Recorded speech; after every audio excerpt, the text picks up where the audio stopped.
Chapter 6. Pinocchio's Feet Burned to Cinders. It was a wild and stormy night. The thunder was tremendous and the lightning so vivid that the sky seemed on fire.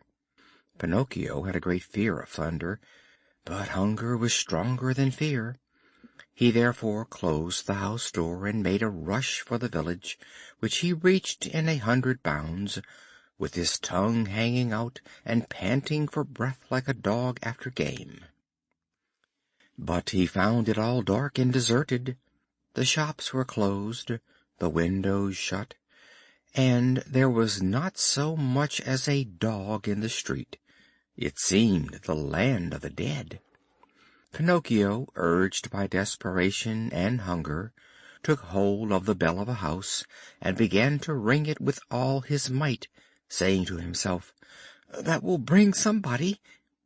And so it did.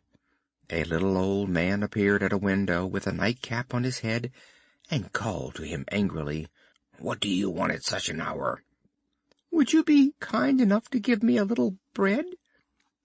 "Wait there, I will be back directly," said the little old man, thinking it was one of those rascally boys who amuse themselves at night by ringing the house bells to rouse respectable people who are sleeping quietly. After half a minute the window was again opened, and the voice of the same little old man shouted to Pinocchio, "Come underneath and hold out your cap." Pinocchio pulled off his cap, but just as he held it out, an enormous basin of water was poured down on him, soaking him from head to foot as if he had been a pot of dried up geraniums. He returned home like a wet chicken, quite exhausted with fatigue and hunger, and, having no longer strength to stand, he sat down and rested his damp and muddy feet on a brazier full of burning embers.